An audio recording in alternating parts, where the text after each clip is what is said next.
कागज की पत्नी एक रहस्यमय रिश्ता।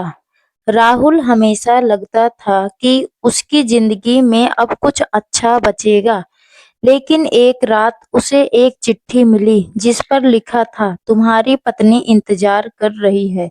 रहस्यमय पता, चिट्ठी के साथ एक पुराना पता भी था। राहुल हैरान था क्योंकि उसने कभी शादी ही नहीं की थी। डर और जिज्ञासा। पहले तो राहुल ने सोचा किसी की शरारत है, लेकिन फिर अंदर से एक आवाज आई, जाकर देख, शायद यही तेरी जिंदगी बदल दे। वीरा रान मकान। राहुल उस पते पर पहुंचा। वहां एक पुराना सुनसान टूटा हुआ मकान था, मानो वर्षों से कई वहां रहता ही ना हो। रहस्यमय औरत। दरवाजा खुला।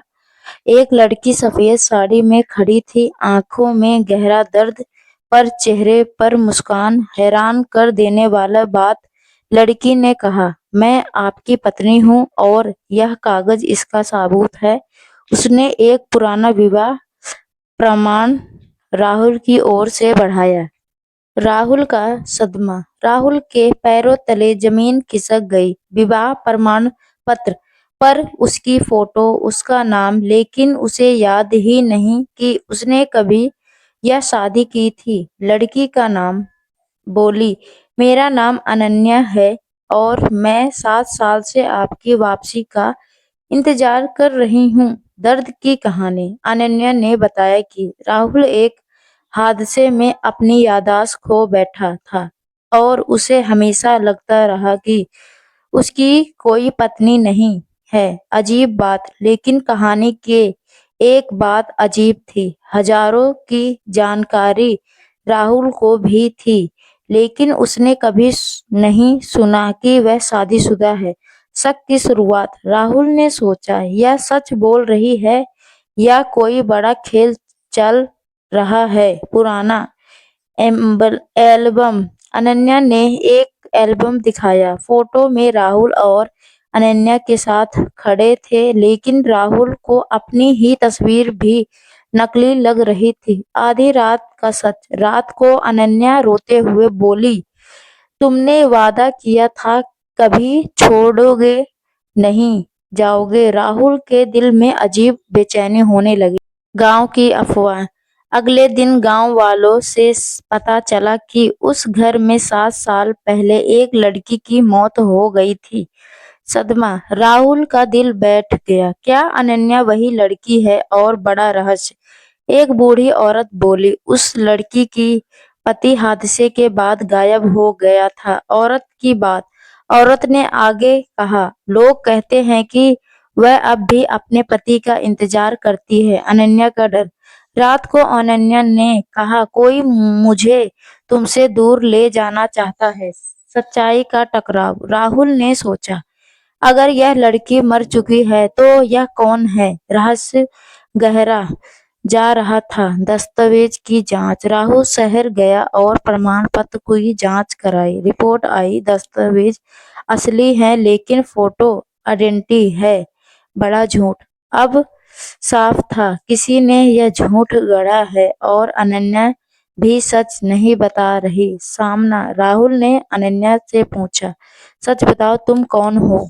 अनन्या क्या टूटना। अनन्या रोने लगी, मैं मरकर भी नहीं गई, बस दुनिया के लिए मरी हूँ। भयंकर सच। अनन्या ने बताया कि उसके अपने घर वालों ने दहेज के लिए उसे मारने की कोशिश की, लेकिन वह बच गई और सबको लगा कि वह मर चुकी है। नया मोड़। उसने खुद को मारी हुई मानकर नहीं, पहचान बना ली और राहुल को इसलिए पति बताया ताकि वह सुरक्षित रह सके। रहस्य खुलने। अब सच सामने आया, ना शादी ना प्रमाण पत्र, सब उसकी सुरक्षा के लिए अनन्या ने किया था। राहुल की चुप्पी। राहुल ने पहली बार महसूस किया, यह लड़की झूठ नहीं, बस टूटी हुई थी। नया रिश्ता। राहुल बोला, शादी भले कागज पर झूठी थी, लेकिन अब मैं तुम्हारे साथ सच में रहूंगा। इंसाफ। राहुल ने अनन्या को अपने घर वालों के खिलाफ खड़े होने की मदद की और दोनों ने उसकी सुरक्षा सुनिश्चित की। अंत लेकिन नई शुरुआत। अनन्या मुस्कुराई। अब मेरे पास कागज की नहीं, दिल की शादी है। और राहुल ने उसका हाथ थाम लिया। उस रात दीपक ने देखा, कागज की पत्नी की आंखें अचानक चमक उठी, जैसे किसी ने उसके भीतर कोई जान भर दी हो। वह दिल हिल नहीं रही थी, पर उसके चेहरे का भाव साफ बता रहा था, कुछ बड़ा होने वाला है। दीपक डर गया।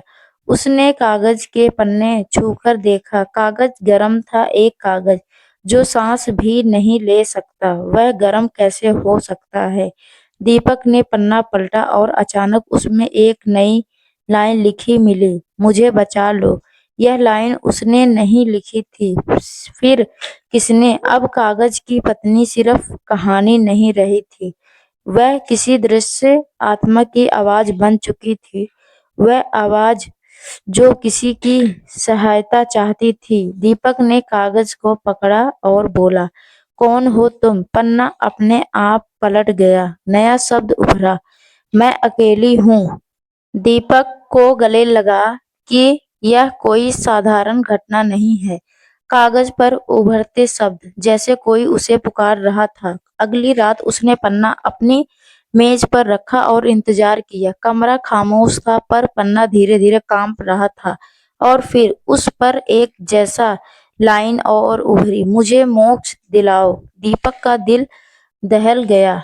किसी मोक्ष चाहिए, और वह कागज में क्यों कैद है? दीपक ने धीरे से पूछा, तुम कौन हो?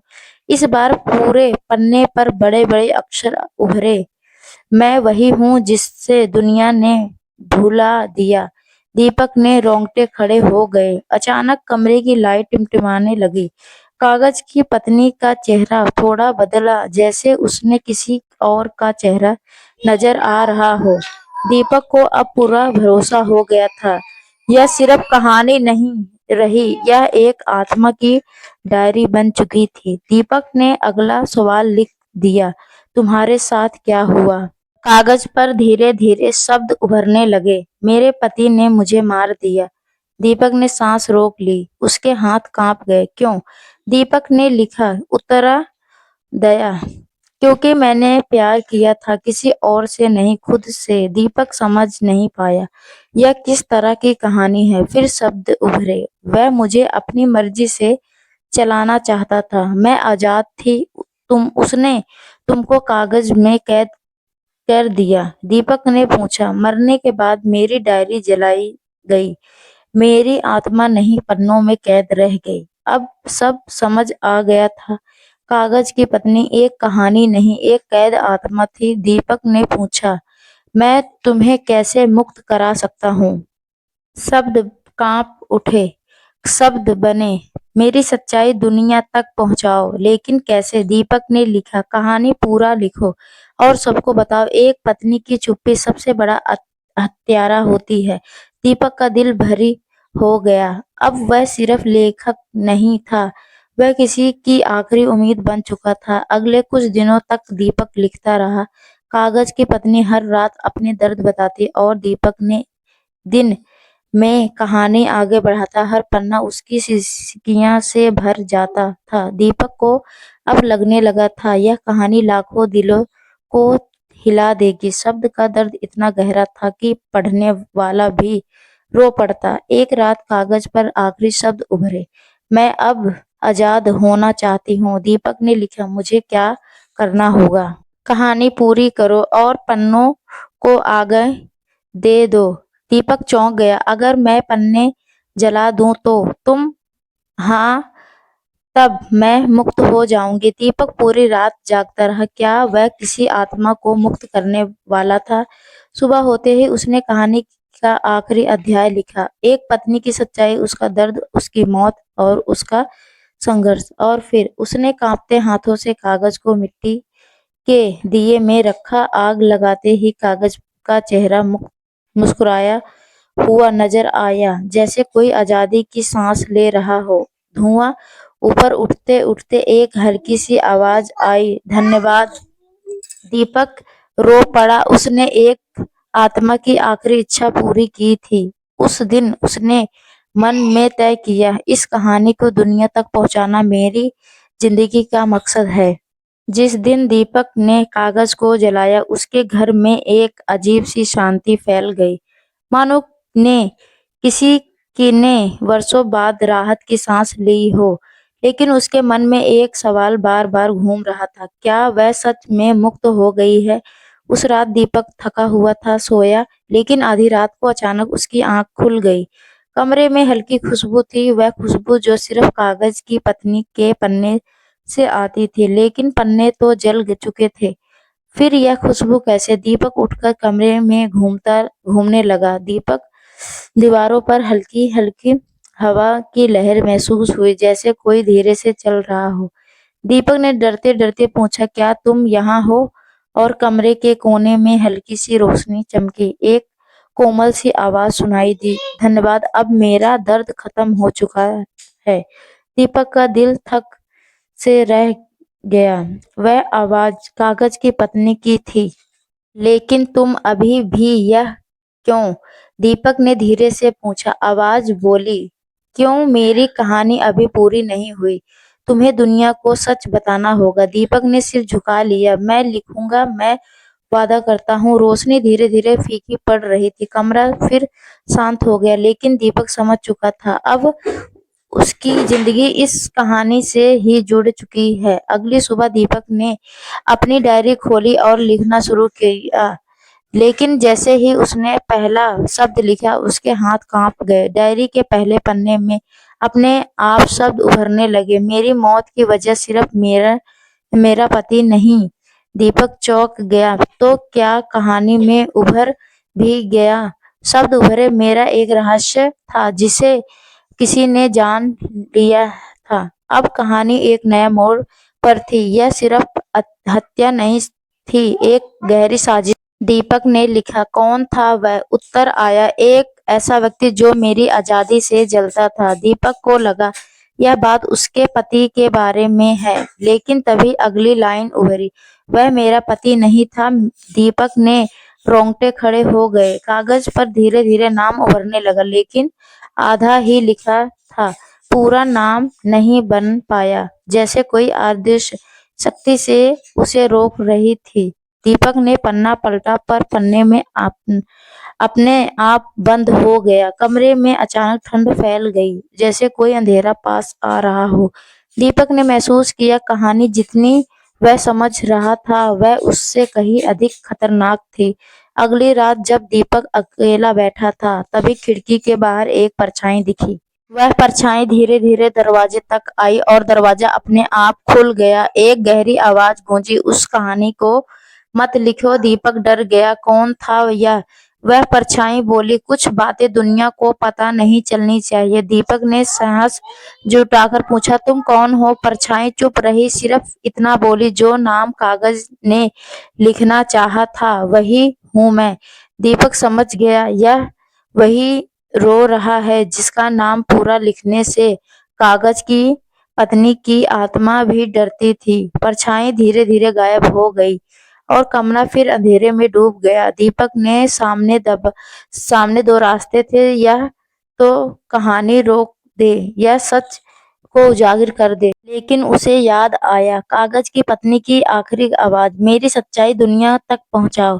दीपक ने तय कर लिया, वह डरकर नहीं रुकेगा। उसने दीपक नहीं, बल्कि किसी की आत्मा का कर्ज उठाया था। अगली शाम जब वह लिखने बैठा, कागज पर अपने आप एक नई लाइन उभरी, वह व्यक्ति अभी भी जिंदा है। दीपक को झटका लगा, मतलब यह सिर्फ पुरानी कहानी नहीं, एक जिंदा खतरा है। क्या वह मुझे नुकसान पहुंचाएगा? दीपक ने डरते हुए पूछा। कागज बोला, हाँ, अगर तुम सच लिखोगे तो। दीपक की अंगुलियां ठंडी पड़ गई, लेकिन फिर एक और लाइन उभरी, लेकिन सच लिखना ही मेरी मुक्ति है। दीपक ने कसम खाई, जो भी हो, मैं तुम्हारी कहानी पूरी लिखूंगा। उसने अगला पक्ष लिखा। वह कौन है? इस बार शब्द धीरे धीरे उभरने लगा, वह मेरा भाई था। दीपक के हाथ पेन से गिर गया। भाई शब्द, आगे बढ़ो, मेरी आजादी मेरी आवाज है। उसे बर्दाश्त नहीं था। दीपक ने पूछा, उसने तुम्हें क्यों उभरना? क्योंकि मैं उसकी जिंदगी की सबको बड़ी सच्चाई जानती थी। कौन सी सच्चाई? छत से आवाज आई। कागज कांप उठा, अक्षर टूटने लगे। वह हत्यारे हैं कई औरतों का। दीपक समझ गया।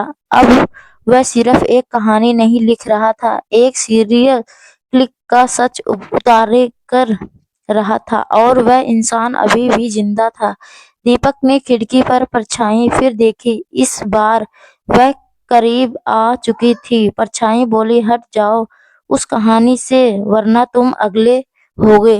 दीपक ने कांपते हुए कागज को उठाया, लेकिन कागज पर एक नई लाइन उभरी। डरो मत, मैं तुम्हारे साथ हूँ। कमरा उजाला होने लगा, मानो वह आत्मा दीपक को बचा रही हो। परछाई धीरे धीरे पीछे हटने लगी, जैसे वह रोशनी के सामने टिक नहीं सकती।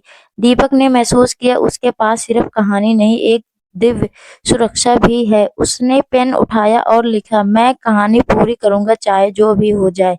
कागज पर आखिरी लाइन उभरी, और इस सच से मेरी आत्मा को हमेशा की शांति मिलेगी।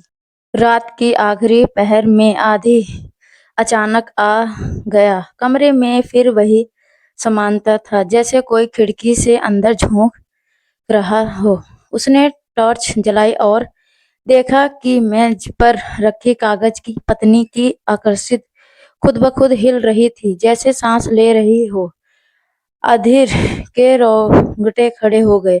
वह चिल्लाया, कौन हो तुम? क्यों आई हो मेरी जिंदगी में?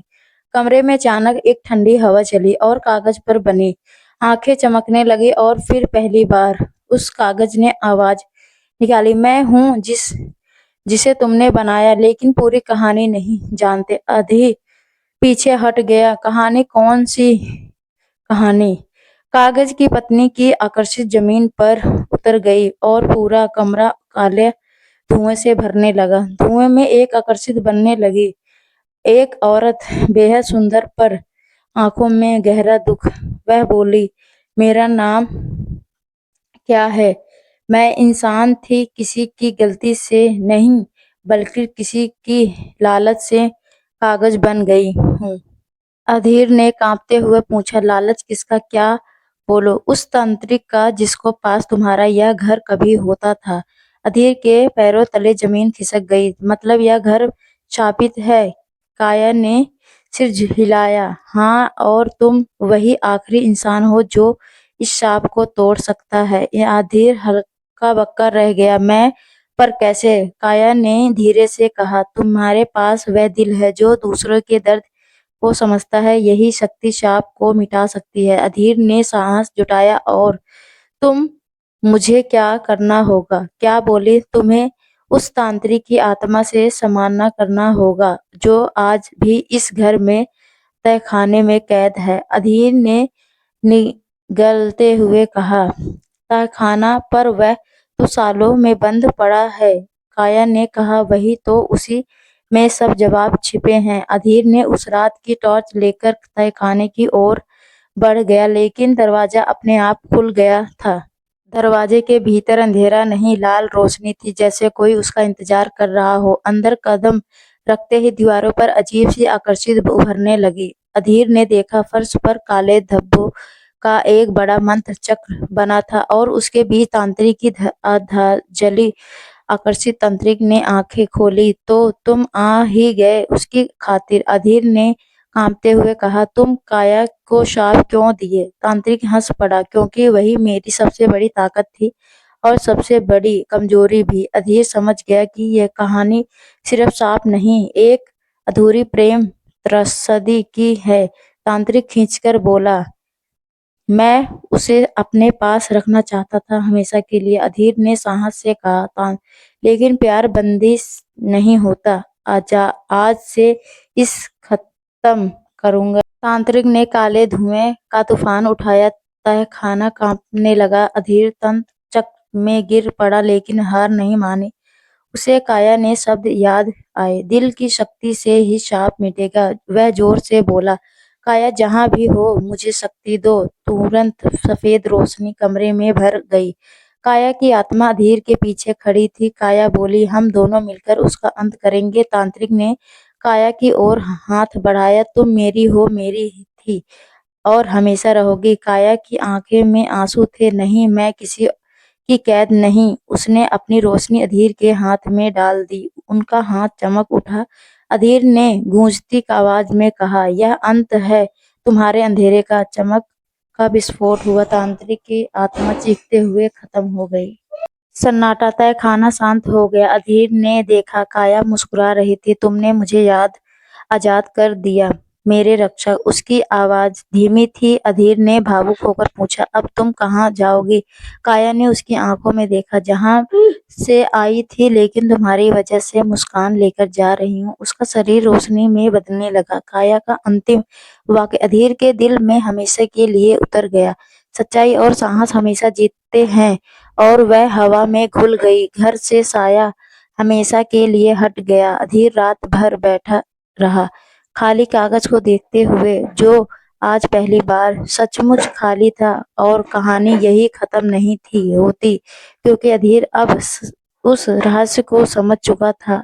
कुछ कहानियां कागज पर नहीं, इंसानों की आत्माओं में लिखी जाती है। तो दोस्तों, यह कहानी कैसी लगी कमेंट करके जरूर बताइएगा। अगर आपको यह कहानी पसंद आई हो तो इसे लाइक करें और अपने दोस्तों के साथ शेयर करें। आगे भी ऐसी रोमांचक कहानियों के लिए हमारे चैनल को सब्सक्राइब करें और बेल आइकन दबाना ना भूलें, ताकि आप हमारी कोई भी कहानी मिस ना करें। धन्यवाद दोस्तों, आपका दिन अच्छा हो।